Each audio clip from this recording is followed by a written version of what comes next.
Ladies and gentlemen, boys and girls, children of all ages, it's me, the Lou D-O-double-G, and welcome to the Angry Belly Anime Watch podcast. Where we watch anime. Oh, that Cowboy Bebop finale was something, wasn't it? Yeah, that was like a billion years ago.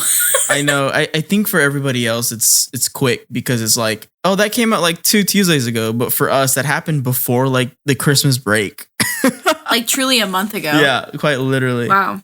No, so upon reflecting about Cowboy Bebop. Okay, so we're going back. Okay. Yeah, just before I move on from Cowboy Bebop, I did enjoy it. I feel like people think I didn't enjoy it, but I did enjoy it. It didn't make me feel happy at the end, but I did enjoy it. So you mean you didn't necessarily care for that hard-ass line from Spike when he turns and looks at the Syndicate, puts his finger gun out and says bang and falls to the ground? Yeah. You didn't like that? Upon reflection, I was like, why does this not sit with me well? You want to know why? That's literally what they say at the end of the song Cool in West Side Story. Oh my God. I'm sorry. If Leonard Bernstein wrote it that long ago, we couldn't come up with something else. I don't know. It's whatever. Okay, well, not everybody's a freaking theater kid. I'm not a theater kid. I like movies. It's a movie. What? West Side Story? Yeah. Okay. Anyway. Moving on from... I mean, it's a movie as well as a musical. I just wanted to highlight that there's nuance to my interests. Okay, great. Well, thankfully, we don't talk about theater on here because we have enough of that in our lives. Yeah. We talk about anime. And what's the next show we're watching? Okay, so this is embarrassing. And this is a thing about me being like more of an anime newbie. Right. As a foil to your anime expert level. Yeah. So it's like Hunter x Hunter, right? Some people say Hunter x Hunter. Some people say Hunter x Hunter. So is this Spy Family or is it Spy X Family or Spy Cross Family? Like, what is the title of the show? I'm so glad you brought this up because I have no freaking clue. For Hunter x Hunter, it's definitely Hunter x Hunter. Like, I've heard a bunch of people be like, no, it's not Hunter x Hunter, it's Hunter x Hunter. Yeah. You know what? Let's just say Spy X Family because it sounds cooler than Spy Family. Spy X Family? Yeah, and until somebody... or multiple people in the comments or like text us or whatever. It does sound cooler. And they're like, it's Spy Family. I'm like, you know what? Shut up. Let's check the facts. Why is Spy Family called Spy X Family? Well, according to CBR.com, one possible title was Spy Family, but Endo drew inspiration from another manga series to round things out with extra flourish. Endo and his editor added a cross between the English words in the title, resulting in Spy X Family, paying homage to Yoshihiro Togashi's Hunter x Hunter. I was like, is this an anime thing that happens all the time, or is it just in these 2 instances? Like, well, I think these are just the most famous ones. There's definitely other animes with the X in it that I cannot think of off the top of my head, but these are just the most famous instances of what you're describing. I would say at least. But regardless. Wait, is this season 2 of the podcast? I guess. Are we doing that now? Or I don't know. Like, is the show split up into seasons or like? I think it's just chunks. Like maybe one day we could do like supercuts where it's like all 5 episodes of Cowboy Bebop all in one video or whatever. The Espinosa cut instead of the Snyder cut. Oh God, don't start with we're not, dude. You're gonna get me on a fucking tangent about this. I don't think. Wait, do you have like strong feelings about Justice League or something? I'm not gonna start with this right now. We're not talking about Justice League. I can't do this. You know what? That could be a whole like if we have like a. I keep talking about this, but like if we have a Patreon, if we do like a monthly discussion podcast for the Patreon, we could do one where we talk about Zack Snyder. What do we think about Zack Snyder's DCEU? And I said this briefly, but like I respect the guy. He's been through a lot of stuff. I don't have to like his movies. Okay, that's all I'm gonna say about that for now. Yeah. How many episodes did we watch? 4. Amazing. You're so prepared, just like they were for their interview. Yeah. Okay, Louis. Go ahead. Just like a general temperature check. How do you feel about the show so far? Okay, so animes have a lot of different like kind of avenues that they go through, right? Where like genre is concerned, like some have romance, some are like romance, some are like slice of life, some are shonen, and some are a comedy anime. And like this one's most definitely like has a little bit of slice of life, has a little bit of the shonen touch, and a little bit of the romance, and then a little bit, like it has a touch of everything. It feels like, and I quite like it. I find this show charming. I was going to say the opposite, and I was going to say that if you're new to anime, it might be a little jarring. Oh, I think it's delightful. I was wondering if you were a little like taken aback by some of the situations that happened just in even like the first episode. So specifically, like jumping right into the first episode, the first like minute and a half of the first episode was so fast paced. I really literally felt like I was getting whiplash watching that because I was trying to write something down. I was literally just trying to write like toupee down in my notepad, and I looked up and I was like, what the fuck did I miss? I must have missed like a billion years of context because I'm already lost. So I had to go back like 10 seconds, and I was like, oh, I wouldn't have gotten it anyways. So it was just like, it went by in a whirlwind. Let's just jump right into it so we can get through the play-by-play here. Operation Strikes. A spy with a new identity of Lord Forger must find and adopt a child for his next mission. Oh. If anybody cares, it has an 8.6 user rating on IMDb. The episode or the show? The episode. Oh, the episode. Oh, okay. Yeah. All of the first 4 episodes are nothing below an 8.6. So that's pretty cool. Seems like a lot of people who voted here liked it. So we open up a car going to an embassy. The brakes aren't working on the car. They fly off a bridge and assuming the people dying in the car who flew off the bridge, they believe that the diplomat who was on the way to the embassy was assassinated. Boogly boogly boo. Boogity boogity boo. And also, if you haven't seen it, this all takes place in like 15 seconds. No, it does. Like, no joke. I looked up and I was like, this is the whole opening. And now we're done. And now we're on to the intro. Oh, okay. No, yeah. So anyways, we get some lore about where they're at. One of the country's name is Westelia, and the other one is Ostinia. I don't remember. Anyways, we'll just call it W and O. I can't read my own handwriting. They're in high tensions with each other. The O country is planning to start a war. You can't call it the O. I can't. What do you want me to call it? What do you want me to call it? I don't know. Let's call it like Ocean Town. Ocean Town is trying to start a war with Wave Town. Let's do that. Wave Town and Ocean Town. Yeah, there you go. They have they're here talking, right? The I'm assuming the like higher ups of the country are talking about the impending danger, and they're like, "Hey, let's put our best agent Twilight on the mission." And I'm like, "Oh, so we're going full in Edward Cullen on this bitch? Like we're ready to go." So, we cut to a blonde-haired guy, like an old, scruffy-looking dude, taking a picture from another dude who's apparently has a politician who wears a toupee. Also, this guy looks fucking nuts, by the way. He has like half of his head shaved and half of his head in like an emo like scene haircut. Oh, you're talking about the guy who gave the picture? The toupee guy. Yeah. He looks like he literally looks like an emo version of the dad octopus from Monsters University. What a movie. I enjoy that movie. Yeah, it's delightful, right? But anyways, they talk about the toupee and he's like, oh yeah, I'm going to use this picture to make him resign.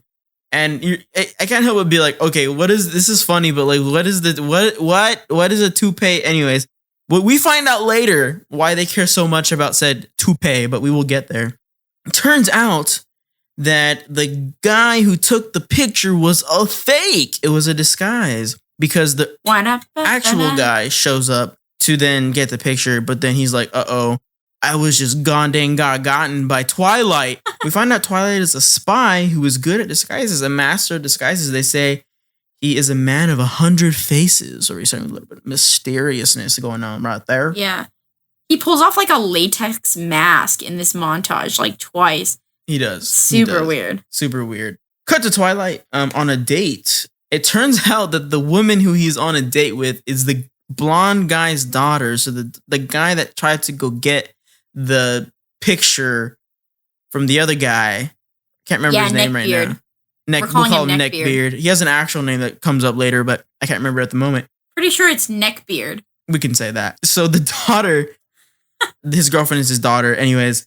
And so this is hysterical because in the background, there's an engagement is happening, right? Like a man asks another woman to to marry him, and she looks at him longingly. She's like, "Do you think we'll ever get met?" And he cuts her off and is like, "Yo, we're done.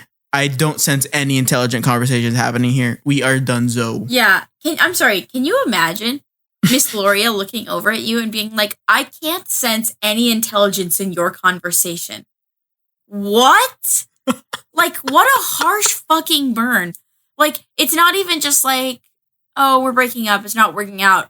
It's like a complete, like, how to add insult to injury 101. Holy fuck. It was cold. It was ice cold, but it got him out of the relationship, I suppose. So he's now...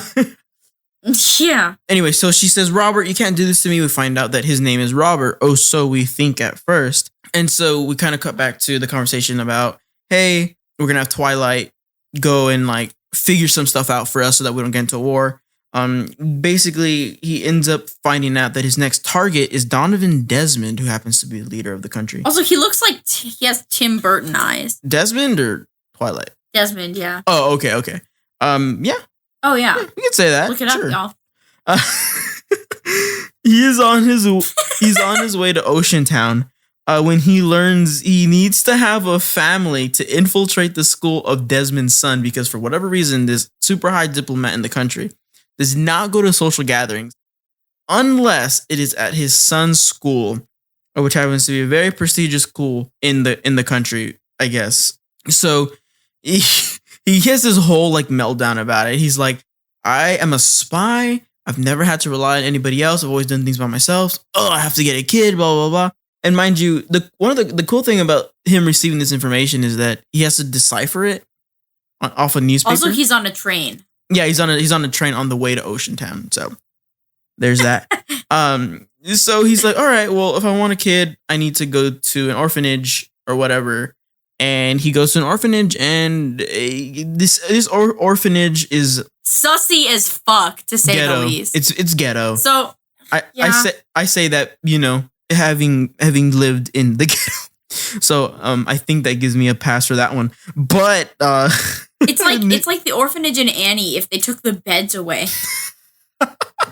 And you know what, you said Annie, so I can put that in the tags in YouTube, and it's very topical, so maybe they'll get us a few views. Oh, hell yeah. Yes. Annie the musical, very topical. Right, you heard it here first, folks. It absolutely is on TikTok, dude. All the kids are doing the dance. So wait, anyway. From Annie? Oh, Matilda. I'm off my game right now. I mean, they're both musicals that have kids. It's very true. It's very true. Don't listen to me. Anyway, we can also now put Matilda in. So the original thing that we... Anyway. Also, now we can tag both Matilda, and that is a very topical tag. That is a very topical tag at the moment. So, okay. He's in the as Elvis would say, in the ghetto orphanage, and spots Anya. The fun thing about this show is that when you know a character is about to be important, there's a main character syndrome off the wazoo. Like he walks in and gets a lay of the land, and who do you think is gonna be a main character? Girl with pink hair, easy. Oh yeah. Anya has big brains and does a big brain crossword puzzle, and he's like, "Oh, she's smart. I like her." But every time she like something's going on, there's like a fun little sound effect. So I'm like, this is interesting. Yeah. Well, it's also like he's like, "Oh, there's an impossible word. It's like symptom mechanemia or something, like a word that sounds like so sciencey it's made up," and that she like magically comes up with it, even though he says himself that she's like 4. Yeah. No, but she ends up being like 5 or 6. I mean, he's like, "Oh, she's just small for her age or whatever." So yeah, she big brains the crossword puzzle. He's like, "Oh yeah, she's smart. There's fun sound effects." And then Twilight decides to take Anya. We find out through Anya's inner monologue that she is a telepath, and through conversations that are happening flashback wise, and a lot of families have adopted her and then kind of just let her go. So yeah. Which, okay, can we talk about this? So my question, so it's like revealed to us, like, I think like 5 minutes later in this episode or whatever, that she's had like 4 foster families and a parent. Mm-hmm. So children don't have pink hair, right? Right. And it's like full pink from the roots pink. Yeah. So either somebody at the orphanage had to dye the hair, or it's a wig, or the last foster people just gave her up and they dyed her hair. And if they didn't care for her, why would they buy hair dye for her? I don't know. I just have questions. You're suspend disbelief, Miss Katie. Of what? What am I? I don't understand. Why would you? Why is this an anime thing? This is an anime thing. Yes. Is it? How would I know that? What do you mean? We literally just went through Cowboy Bebop where we saw these things happen. Well, I didn't realize Spike had green hair until like the end of the show. What? I think my eyes are wrong. I thought he had black hair until the final episode. Okay, it kind of looks like it. Yes, I agree. It kind of looks black for sure in some scenes, but he definitely has green hair. And then I guess Faye had like red hair. What? But that's like, or purple. I don't know what colors are. I'm sorry. Okay. It's been a month. We find out that she was part of government experiments, specifically 007. So that was obviously a nod at James Bond there. And Stranger Things. Jesus. Okay. Anya and Papa go shopping. So there's this fun little moment where she's like listening to him and she freaks out about like him being a spy or whatever danger. He's like, oh, I need to be on my toes. There might be danger or enemies or whatever. And she go like and hides. And then he's thinking to himself like, oh, I need her to have world peace or whatever. And she's like, okay, well, I guess I just gotta buckle up and like pick myself up and help world peace or whatever, which is a lot to put on a child. But hey, he doesn't know she can read minds, so that's that. Yeah. But through this whole shopping experience, he's having issues like trying to parent her or whatever. So she's like, oh, I'm tired, and gets in his arms and falls asleep, which is very cute, by the way. It's adorable. Yes, very, very adorable. And he gets a bunch of parenting books, which is very sweet. And I know it's for like the mission, but you can tell like there's an inkling of him being like caring for her, like actually, Yeah. So you kind of just see that happening. He goes back and returns Anya, and he's reading and stuff like that. Then he decides to he has this like whole thing with Anya where he's like, okay, I'm going to go out, but you can't come. And she's like, oh yeah, I am going to come. So like, there's like 5 or 6 instances of her like jumping out of the door. Yeah. She hides under the stairwell. And then she's like hiding. She says, this is fun. I like hiding from Papa. It's like so random. It's so childlike. It's very fun, and I enjoyed it. So he decides to finally he barricades the door with like I think it was like a table or sofa and like something like that with like a chain. He finally gets her inside. He meets Frankie to get answers of the test that she needed to take to get into the school because like he's just like we can have her study. Like I need to give her the answers. So Frankie is like his like contact basically in Ocean Town to like help him with spy stuff basically.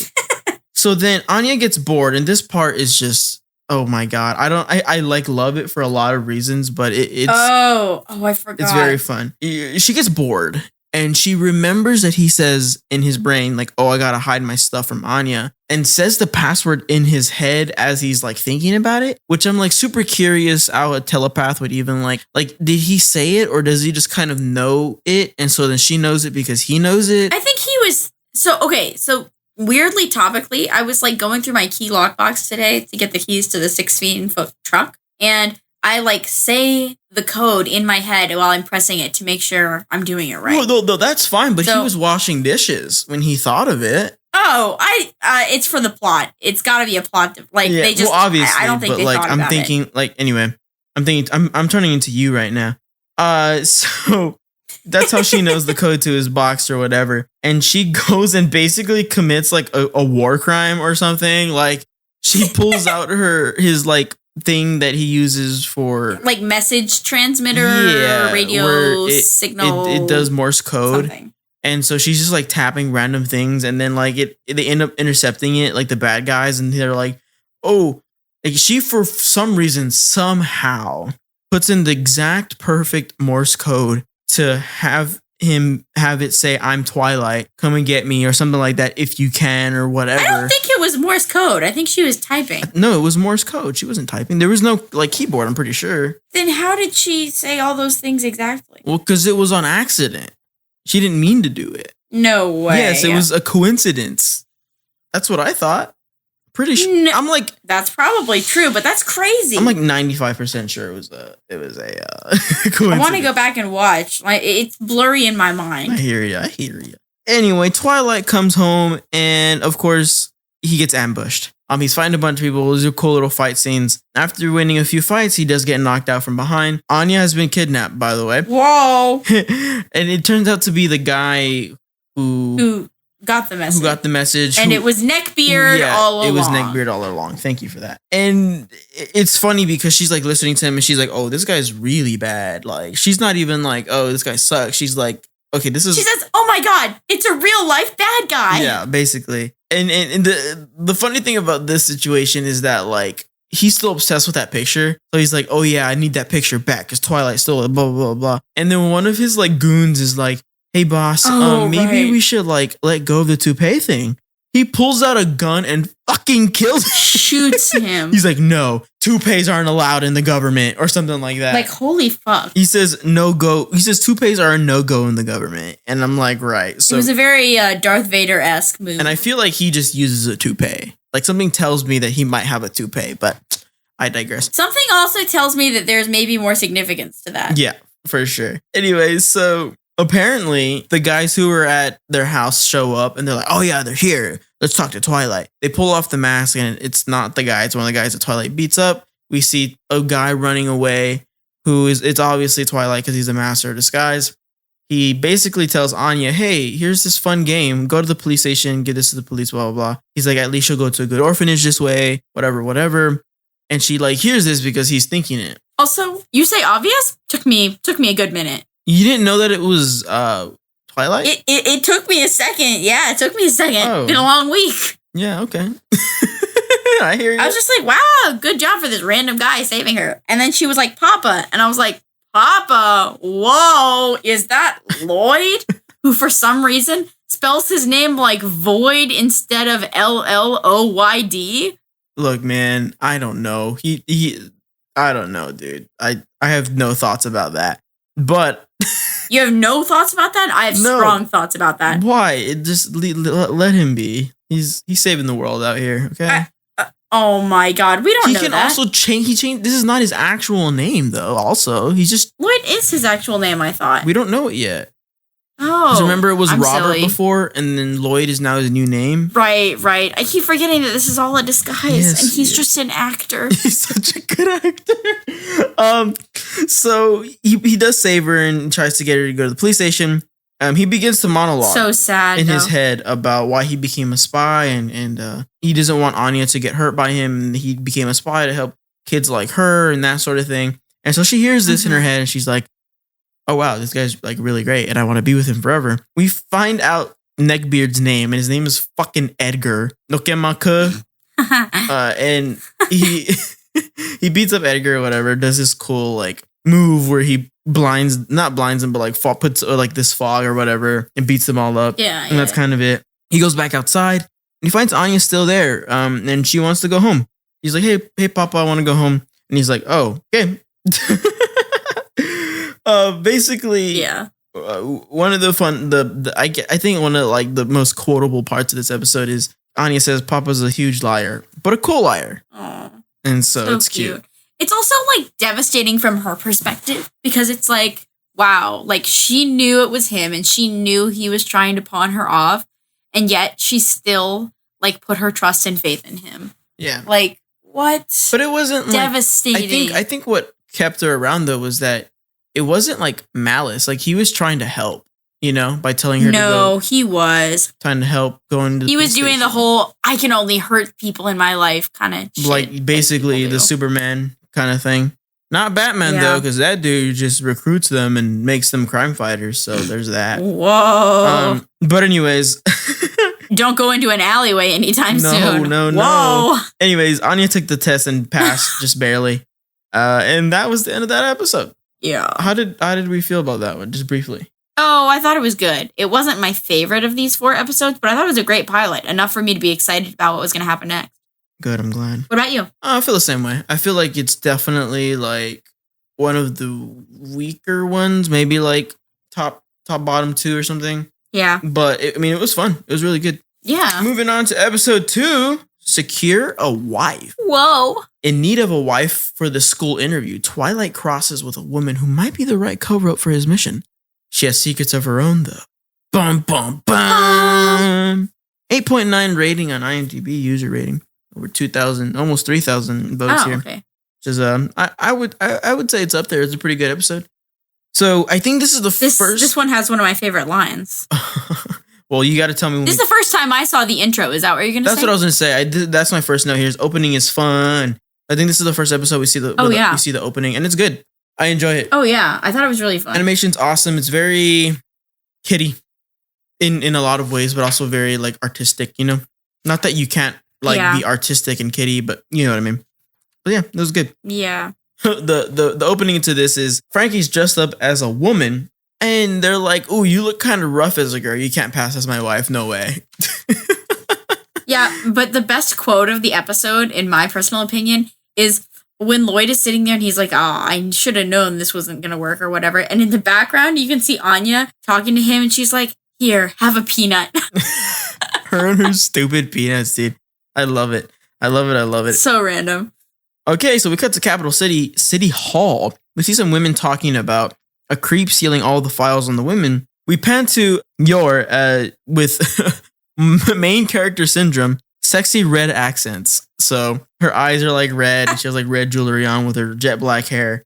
And so oh my god, yes. She is very beautiful. They say Yor is getting old and basically needs a man. That's basically what these women at the office are saying. Water cooler talk, you know? Yeah, like she was an old maid or something. Yeah, and she's just kind of there like weird, and she like has boogers all the time or something like that, and they're like, "Oh yeah, you're a booger girl." So she's like, "Oh, okay, whatever." They invite her to a party. Cut back to her place. Her brother calls and tells her she is weird and she is old and needs a boyfriend. And he's like, "I'm up for this promotion at work, but I don't want to take it if you're not going to have a man," which is super weird. Yeah. But hey. Which doesn't make sense, right? Like, no. I understand worrying about your family, but IDK. There's some weird, like, sexist things in these episodes. No, absolutely. I'm excited they came out in 2022, so you'd think, anyway, I don't know. I guess it's playing off of old tropes, which still rely true in a lot of places. It seems that way. Yeah, it's true. You're right. So she lies about having a boyfriend. She's like, "Oh, I have a boyfriend. He's going to come to my party with me." And he's like, "Oh, I'm going to ask my friend who's also going to be there to tell me about the guy. If he sucks, I'm going to kill him." And she's like, "Okay." He gets another call. A guy says he has another assignment for her and calls her, get ready, Thorn Princess, which is a very fun assassin name, I would say. I think so too. In a sexy way, she goes to a hotel that's heavily guarded. And I don't... Wait, why is it in a sexy way? Because she's sexy. Katie. That's true, yeah. So that's why. Bro, did you see episode 3 and that bondage dress she was wearing? Let's get there first. Okay? But yes, I did. And I'm very excited to talk about this. So she goes into this hotel and I don't quite understand why they let her in. Like I think they assumed maybe she was like a prostitute. I think they assumed she was a prostitute. Okay, we're on the same page. They said who ordered her or something. Yeah. Okay, and she gets up there and she just all hell breaks loose. She uses these like knives and whatever to kill them. She kills this auditor. I don't exactly remember why or if they even said why that she needed to kill him, but me neither. He's dead. And she's like gets blood on her dress and like all this other stuff. She's like, "Oh, I need this is the only nice gown I have. Like I need to find blah blah blah. I need to get it fixed and go to the tailor or whatever." Cut to the house. And Frankie is the person who ended up stealing the files, and he brings all the files. Like, "Hey, oh yeah, I took these, looked through them." And they're talking about, about the interview or whatever, and she doesn't have clothes. Anya doesn't. And so they're like, "Oh yeah, let's go shopping." And so obviously they need to go to the tailor. They go to the tailor, and who do they bump into? Couldn't be the random woman that we've been following for part of this episode. Yeah, exactly. They bump into Yor. They're at the tailor where she's going to get her dress tailored. And Yor and Lloyd start to kind of flirt it up a little bit. They're like, "Oh, hey. Oh, yeah, they do. I like you." But they say it in like such a way that's like, "Hey, my wife died." Well, because he looks over at her. Yeah. And then she's like, "Why are you staring at me?" And she's like, Did you find my appearance attractive or something? It's so like random and assertive, and I'm like, weird, wow, okay. It's very They're made for each other, I guess. I mean, but like if in a sense, like this would never happen in real life. Let's make that clear. Why not? Well, because that's not how life works. Well, I feel like spies and assassins don't meet very regularly, if that's what you're talking about. But I think two people flirting at the Taylor is not that crazy. I'm sure two people have met at the Taylor. But like the thing is that he wasn't even looking at her. Like he was gazing at her, but not looking at her. And she was Now, Louis, explain to me right now the difference between looking and gazing. What the fuck is the difference? He was thinking about her, but she could feel him like, 110%. If you go back and look at the episode, he was not looking at her. But what is gazing to you then? Gazing would be like, you know that thing you do with your eyes when you're just kind of looking in a direction, but not like... But your head is in the other direction? Yeah, but like not really like focusing on it. Oh, I would call that like sneaking a glance. Sure. All right. Agree to disagree, Katie. Well, I'm trying to agree. I'm trying to be agreeing. No, that's okay. You don't have to agree with me. That's the beauty of this. Okay. So Anya is kind of listening to all this, and she's like, okay, I want her to be my mom. She's a good person. And she's like, oh no, he has a daughter. He's married. What am I doing? People have killed people over this. And then Anya's like, I wish I had a mom. I know, it's so funny. Which is so good. And so Anya like hears her in her brain say that she's an assassin. And she is like, assassin, spy. And she's like, adventure! Like she's like geeking out about it, which is super, super cool. She's stoked. It's so funny. Stoked. Like, it's so cute. Of course, it just happens to be the one girl from the orphanage who's just like obsessed with spies and adventuring. And which is like, great. It's perfect. It's a perfect match. It is absolutely perfect. Yara explains her situation to him about the party and how she needs to take a date or whatever. He explains his situation about needing a significant other for the interview. And then they accept each other. They're like, all right, I'm going to help you out. You help me out. And then we dab up. And so it's chill. A classic. Exactly. So we found out earlier in this episode, I barely wrote it down here in my notes, but we did find out that they apparently, the government's working him like a dog. He has to now dismantle this underground smuggling ring. So he needs to go do that. But it ends up being on Saturday, which is unfortunately also the day of the party. The day of the date. Double trouble. So he recruits Frankie to help him so that he can go to the party and it can be done quicker. There's some awesome, great, jazzy, fun music in this whole situation where they're taking back all the stuff and there's some fun sax action going on there, some chase scenes and that sort of thing. Oh, yeah. Also, there's some great, like, there was some really fun action in this episode. No, absolutely there was.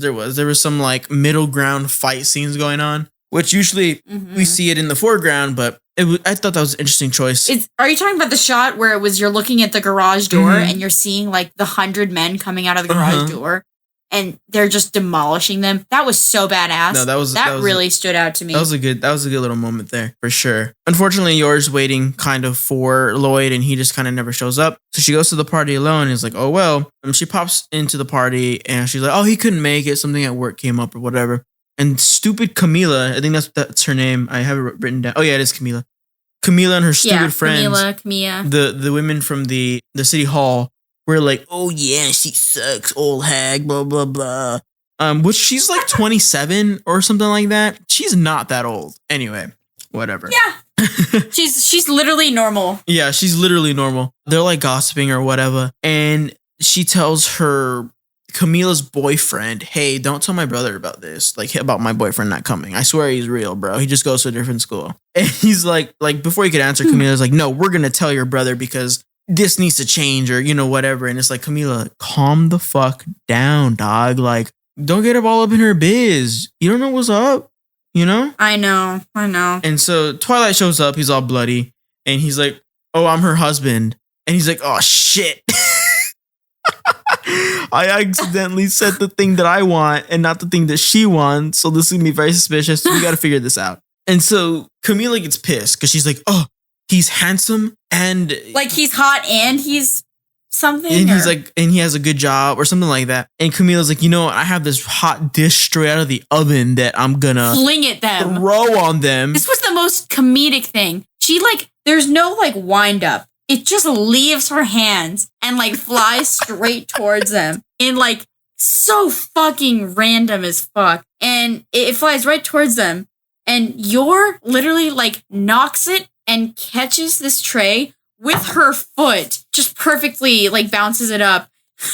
And then Lloyd is like, oh, actually, it's really improper for you to be touching food with your feet. And like, it's just so perfectly played. The whole interaction, the whole scene. It was so good. And you did forget something about the kick. It's a descriptor. It was a sexy kick. Let's not forget that part. Oh, okay. My bad. No worries.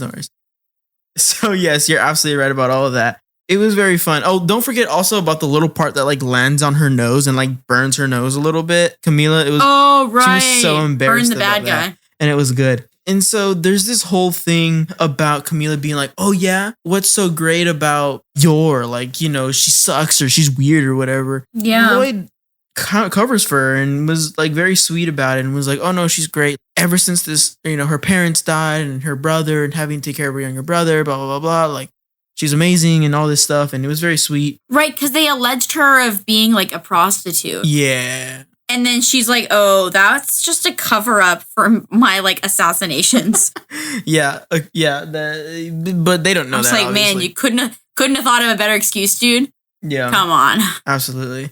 But anyways, they get into the van and, you know, they're going home. The smugglers catch up with them. And they're like, oh, dang, there was a tracker in the stuff. And so they're trying to run away or whatever. They park the van and then they start kicking ass, right? She starts like helping protect him. He's protecting her. Like this whole fun little thing is happening here. I mean, as they're running, she has a moment. She's like, oh, maybe we should just get married. And he like falls down and is like, yes, let's go. Like, we can go get the paperwork like yesterday. It's like, okay, eager beaver. And so he says yes to her, obviously. And he proposes with the grenade ring that he pulls off and throws a grenade at the smugglers. He pulls the pin, throws the grenade.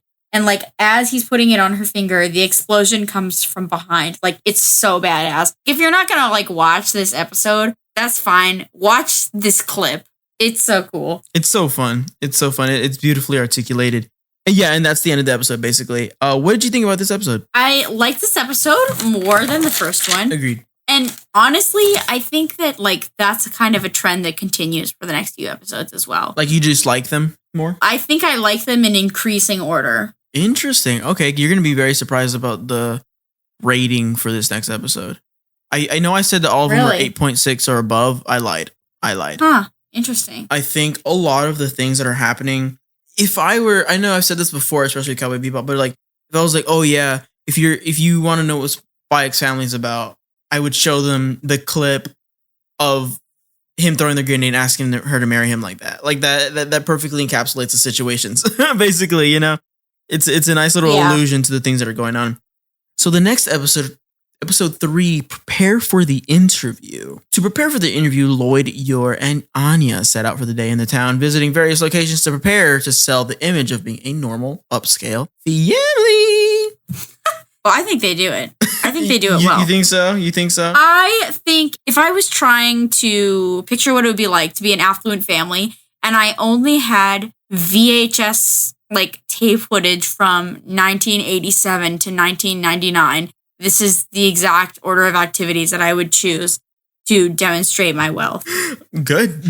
Go to the opera, huh?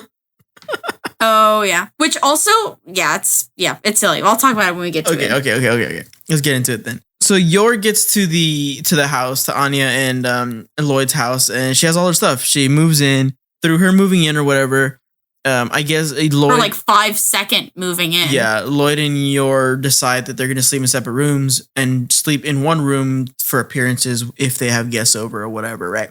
My absolute favorite part of this episode is the Anya tour. Anya is walking through the house, giving Yor a tour to every room.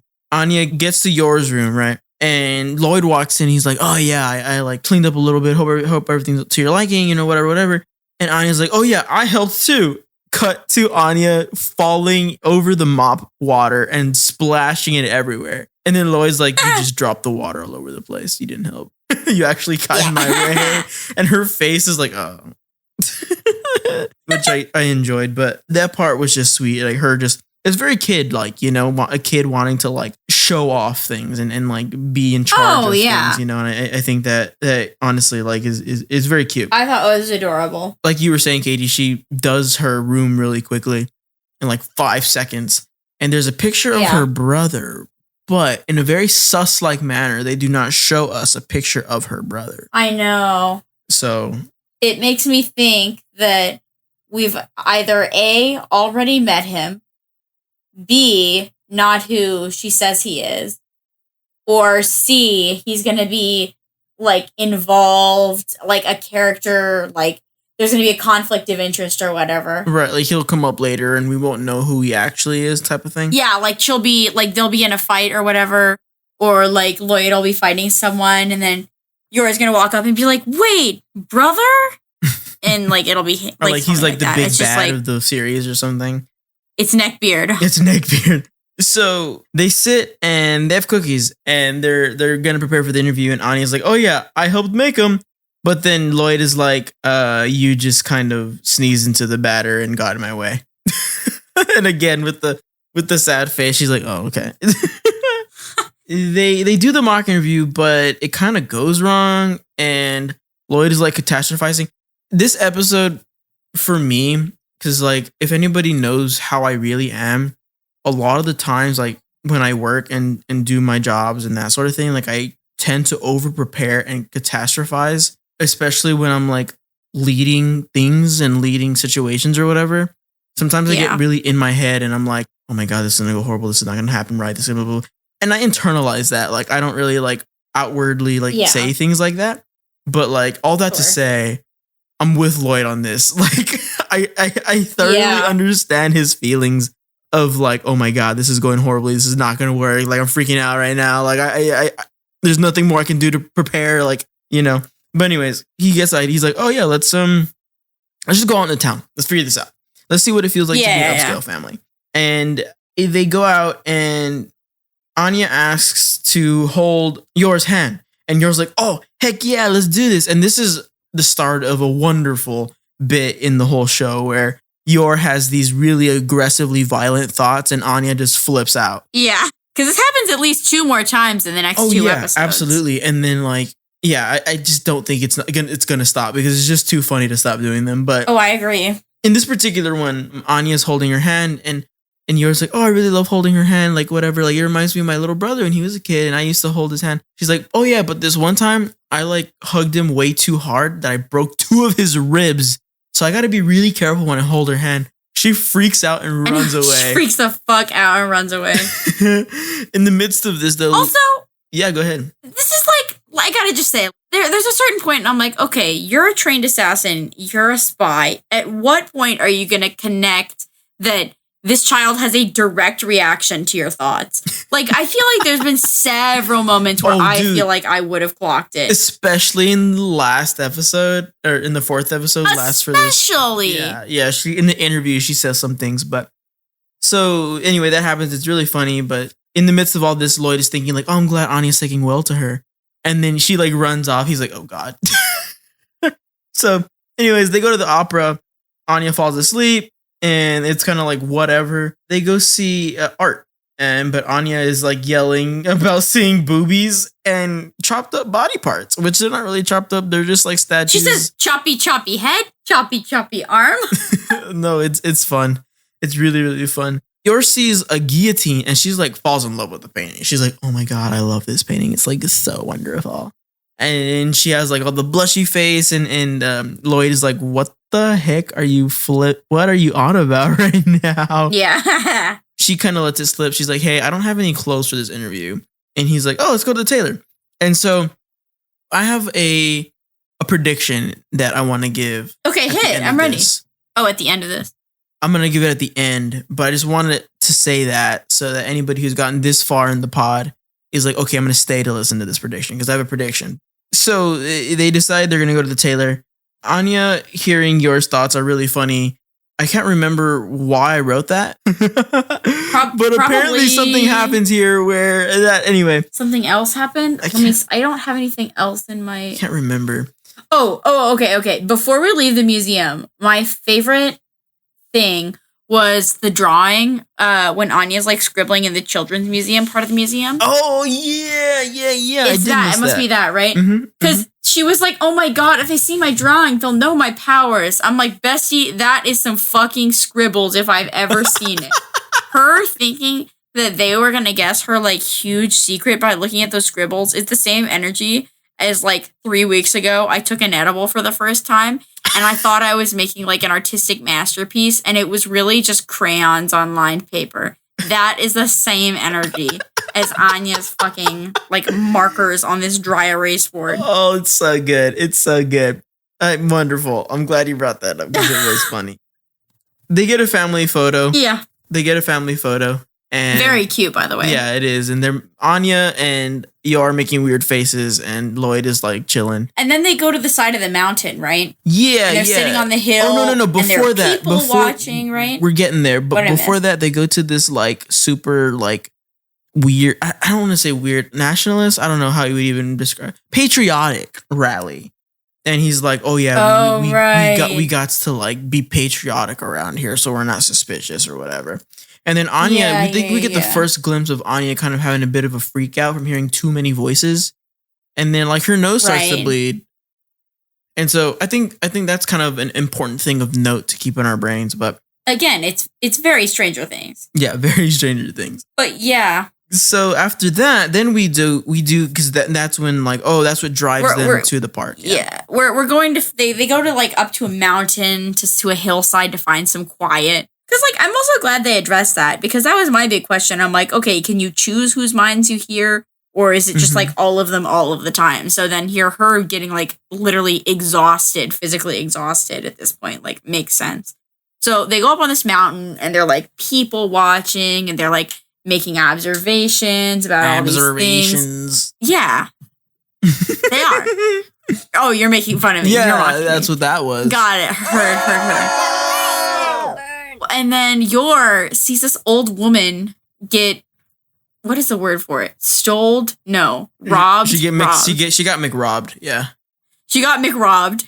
And then Yor literally parkours down this mountain in seconds. And let me just say, this is a steep mountain, like more than a 45 degree incline. It feels like it was like there's no way. It was definitely like pretty steep. Like it was damn near 90. Like it must have been at least like it was a steep as 65 fuck mountain to 70 or whatever degrees. Yeah, crazy. Yeah, which is nuts. And then starts like running after the killer. And then the killer, Anya, the robber, or the killer, the robber. But anyway, so Yor's chasing after the robber. Like Lloyd is holding Anya and they're looking down the hill. And then Anya uses her special telepathic, I almost said telepathetic, which is not correct, but her telepathy to like try to figure out where this guy's going. Then Lloyd busts through what I want to talk about is this moment. She like gets overwhelmed, and then Lloyd like puts like a cloth to her face, and then she has energy again and makes an observation. It's like some kind of like reverse formaldehyde. What was that? I didn't catch that. Yeah, it's like she's getting really exhausted and she's like starting to like get sleepy like she does. And then he puts like a cloth. Like, was it him just like not just cleaning her blood? Oh, that's probably what it was. Okay, all right. I was like, is he like chloroforming her? I thought you were going to talk about how she decided to convey the message of that's the guy. Oh. You know what I mean? But then, then she does figure out that it's the guy. And then Lloyd goes out there and chases this freaking guy. And then, like, in his own thoughts, he's all like, well, to be a spy, one must be inconspicuous. And like, everybody's looking at him. And he's just like, a whole like, crowd, yeah. He's like, He's like, somebody should call the police. This man's a robber. Not with a robber. And then he goes and gets his fedora back. Basically. Yeah, it was awesome. No, that was a good scene too. And like, what I particularly liked about this, so then that happens and then they take the woman away. The old lady, to the doctor. And he has this moment where he's thinking back to when they were like, you're a spy, you're going to do this, you're not going to get no thanks, you're not going to be in newspapers, nobody's going to know that you did this, blah, blah, blah, blah. And he was like, he's always been cool with that. But he was like, in this moment, he was like, I'm actually soaking in the thanks here. Like, this is what I need right now. This is why this is why I do what I do. Not for the thanks, but for the people who are grateful to live another day, kind of thing. Yeah. But that was the end of that episode. What did you think about it? I really like this episode. It is increasing in my favorability in my order. Favorite out of these 4 episodes is the last episode, episode 4. So this episode, I tell you, is 8.1 rating on. Really? Yeah, it was lower than the other ones. Huh. Yeah. I could see that. I understand that argument. I just thought this was sillier. It's just a slice of life, and I enjoyed it. Yeah, I didn't have any issues with it either. Yeah. Okay. Episode 4, the last one. Episode 4, baby. The prestigious schools interview.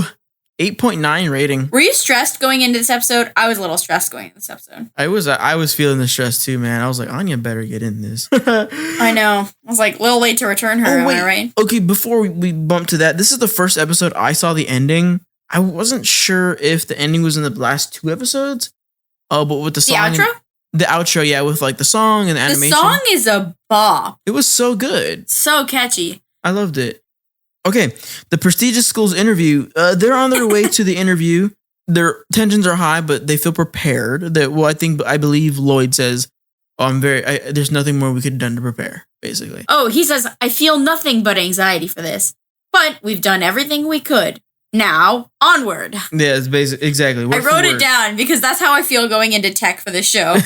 No shit, dude. The super dramatic walk-ins, though, with a lot of people watching, too. They have, like, this whole moment when they're like, oh, my God. Or Lloyd does, like, there's 5 people here, 3 people here, 2 people there, blah, blah, blah, all watching as the interview process started now. Like, also, let me tell you, if a school judged you on the way, like, how gracefully you walked, no way I could ever get into a school. You would lose ever. that.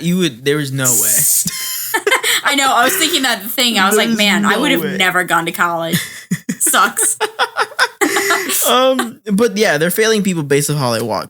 One of the housemasters is watching Lloyd and the family, and he's watching. This guy's hilarious. He's like praising them. Right? He's like, oh, they're so elegant. And he's like eating it up or whatever. This guy wants to bust a nut for elegance. Oh, he busts like 3 nuts pretty soon. Yeah. He sees them praise the founder, basically. And he's like, they praise the founder. This is so amazing. And he like loves it. And hearing their inner monologue about this is so funny. Well, this like cute moment where you can see what's going on in their head. And like Lloyd is thinking like, yes, nobody else is doing this. We're so elegant. And Yora's like, well, I guess this is the right thing to be doing. I feel good about this. And then Anya says, man with baldy head. And then there's like a thing on his head, like a little glint. Great. So silly. They're like putting tests in front of them. They're like, all right, you can't be that elegant. I'm going to put this kid in the drain and like try and like bait them to save him. And then they do. Lloyd, they're like, how are they going to do this elegantly? Lloyd straight up sticks his foot in the water, gets like gross everywhere, and the kid is like freaking out. He's like, no, I failed them. No, I just needed more merit. I'm so sorry. I just, did whatever. And then they're like, oh, we're all muddy now. And then yours like, if only we had prepared an extra change of clothes, which they did. And they absolutely did. And I have here word for word, the head or the housemaster creams his jeans at this situation. I know. He says, oh my God, I have never seen somebody so elegant in my life. Yeah, he double gabagoos his jeans there. And so now they're like running from cows. For some reason. I just don't understand how we got here. Animals, loose. They are very loose. And I'm like, all right, what's going to happen here? Oh, this was so cute though. One of the kids was about to get like hurt or whatever, and Yor does this pressure point magic on cows. And Katie, do you remember what she blames this pressure point knowledge on? She says, I learned in a yoga class that there's pressure points that relax people's muscles. I thought that might help. Oh my gosh. It's so good. Bro, really good cover up there. Everybody bought that one. That was so good. And like Lloyd is like, oh shit, this cow's dead. And then Anya walks over and everybody's like, oh my God, like, no, please don't. And then she like whispers to the cow and the cow gets up and walks away. That is hysterical. So after that, once again, the housemaster creams an ocean in his jeans. He's He really flipping does, out. dude. Despite getting messed up, they guess what? Had a second change of clothing. Good for them. Like they did. They prepared. They anticipated this somehow. And they're now in the interview process for Scherzies, basically. Yep. And this interview process is super interesting because, okay, I want to analyze this a little bit. Okay. A lot of great media has this, like, I say media, like stories. A lot of great stories have a lightning rod of sorts that a character that everybody just straight up fucking hates. Like, just hates. Oh, yeah. One Piece has the Celestial Dragons that I can think of off the top of my head, which are they're feral people and nobody likes them. That's just an example I can think of off the top of my head. I know there's Professor Umbridge from Harry Potter. Like, I was literally just thinking that. Yeah. I swear to God, Louis, all my life, I was literally about to say great minds that. think alike, my friend. And when I say I despise the second housemaster, the second interviewer. Oh Murdoch? my God. Yeah. Fuck that guy. This shit boiled my blood. And so, like, they go into this interview room and they're like, oh man, this guy, his wife is divorcing him. He lost custody of his kid. So, He hates families. Clearly he's taking out, he hates families. He's taking out all of his anger on us. So we've just got to try to not upset him. Good thing Lloyd did his research. But this guy is talking all, like the interview questions are, like, easy. They're like, what are your strengths? What are your weaknesses? And they're like, Anya's a picky eater. And they're like, ha, that's fine. And then this guy's like, well, what are you feeding her at home? It's your motherly duty to cook and clean. And then she's like, well, I don't really cook, like, and then he's like, what? You're a mother and you can't even cook and clean? Like, that's your only job. And, like, what a sexist pig. And then, like, he says, Anya, how would you rate your parents? And then my God. She's like, a 100 points. And it's adorable and they're blushing and stuff. And he says, but how would you rate your father and your real mother? Oh, no. Wait, is it not her new mother and her old mother? Yeah. Or her old mother. And says, I bet you miss your old mother, don't you? And she just starts crying, bro. Because that's so mean. And, like, you Horrible. can see, like, Lloyd is like, respectfully, I don't want to answer this question. And she starts crying. And Lloyd, like, is getting so pissed with this guy, like, shitting on Yor, essentially. Yeah. And, like, because they've aced the interview up to this point. Oh, we forgot to talk about the part where the headmaster is like, well, like, do you believe in, like, the good efforts of the school? Like, do you even know the headmaster's name? And she reads his mind and she knows the name. And then she gives this great, like, I would climb to the ends of the earth to achieve the things he achieved. And, like, it was just the spy of her some show. Resolve, yeah. Like, her resolve. And it was just, like, a summary of what she was watching yesterday or whatever. So, like, they've done great this whole interview. But they get to the end and he's making all these sexist comments and remarks. And Lloyd, you just hear this, like, punching sound. And you're like, oh, heck. And then they pan up and it was the table and he hit the table and he broke it in half. And he's like, honestly, if putting a child's emotional well-being, like, below an interview is, like, the morals of the school, then I don't think that we made the correct decision in this being our top choice. Let's go. Oh my God. And then they walk out and Murdoch is like, wow, they disgraced the school. And then the headmaster's like, really? So let's say who's really disgraced this school.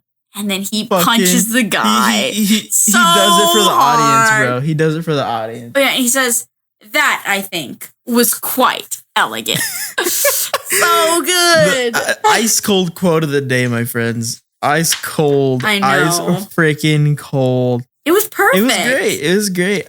And they decided to leave it to fate. Like, Lloyd has this moment where he's, like, kind of freaking out. He's like, I can't believe I put this person's needs before the mission. Like, he's freaking out or whatever. And then Yor can kind of see him freaking out. And she's like, let's just leave it up to fate. And he's like, you know what? You're right. Let's just wait to see what happens. And that's kind of it. Yeah. Overall feelings about this first 4 episodes of this new anime we're watching? Honestly, Louis, I'm so excited to continue this show. I'm really enjoying it so far. So far, it's just a bucket of fun. Bucket o' fun. Bucket o' fun. And I think what I really like about this coming off of Cowboy Bebop is that, like, from the beginning, like, it's literally laid out. It says in the title card what, like, the name of the mission.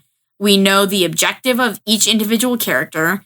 Each individual character, like, has a secret that they're not telling to one another. And they have individual goals that kind of oppose each other at times, but they work together. Like, it's just, I see exactly what the show wants to be.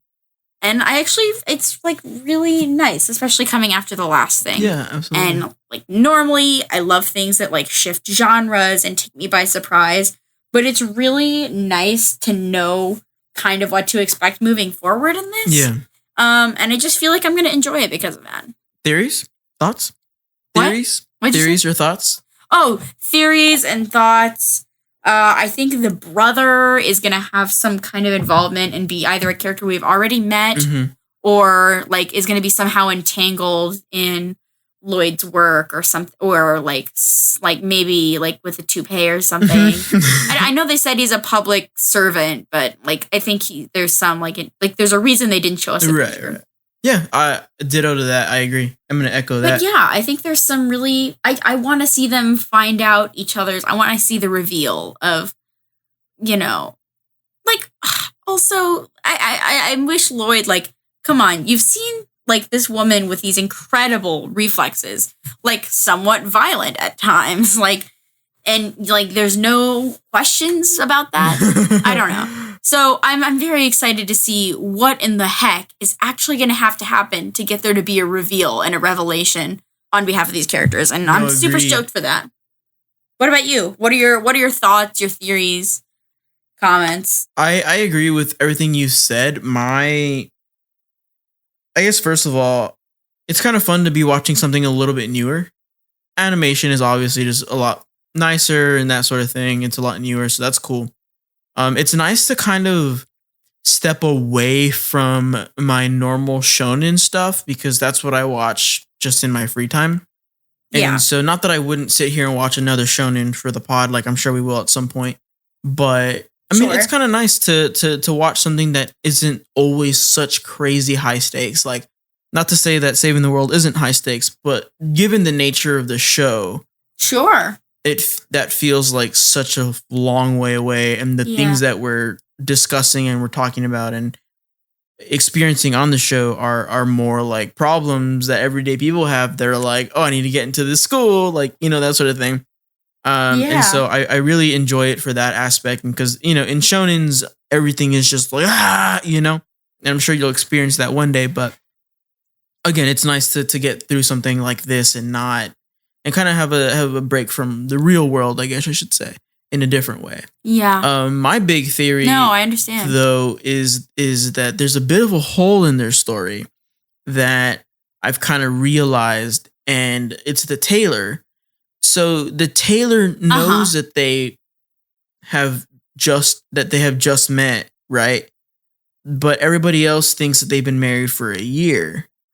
So I kind of see that as a potential for, like, people know that they got married and that they met at the tailor because that's what they're telling everybody.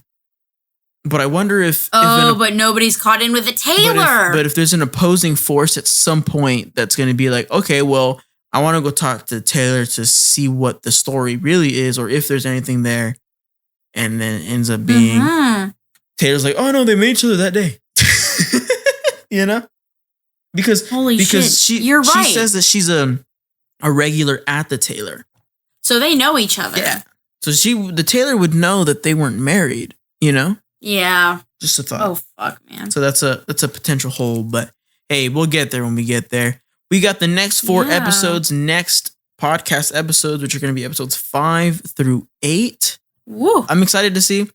Yeah, I am excited to see where this goes. Me too. Katie, where can people hit you up on the socials? At Real Slim Katie, Katie, on Letterboxd, Instagram, TikTok, and Reddit. Ooh, wonderful. What about you, dude? I'm at the Angry Belly on TikTok, on Instagram, on Facebook, on Twitter, and I think that's about it. No, at the Angry Belly on YouTube too, obviously. Hit that subby wubby. It will be. Yeah. Wait, also, if that's you're about listening to it. this on Apple Pods, please save this to your library. Follow, leave a review. You know, if you leave, follow we haven't had a us. review yet, so please do that because let's break our review cherry. That's what I say. Oh, yeah, that's great. I'll send $1. Thank you. I'll send $1 who writes our first review. Yep. Our review virginity. Our revirgin. Revirginity. Yeah, you got it. Yeah. Good job. So Yeah. Thanks. we are currently on Apple Podcasts and the Podbean app. Those are the two podcatchers we're on. So if you're an Android person, you can do Podbean. If you're an Apple person, do the Apple Podcasts. We are currently working to get on Spotify and like effectively 10 other podcasters, so we can be on as much places as possible at the moment. If you're watching us on YouTube, thank you for watching. If you're listening to us elsewhere, thank you for listening. Remember to leave a rate, a subscribe, a like, a comment, any little engagement you have with your favorite content creators, whether it be podcasters, TikTokers, YouTubers, streamers. Lets the algorithm know, like, hey, these people are sick. So, yeah. That's it for today. As always, remember to have fun, be safe, and to keep those bellies full. We'll catch you on the flip side. Next episode. Bye. Yeah.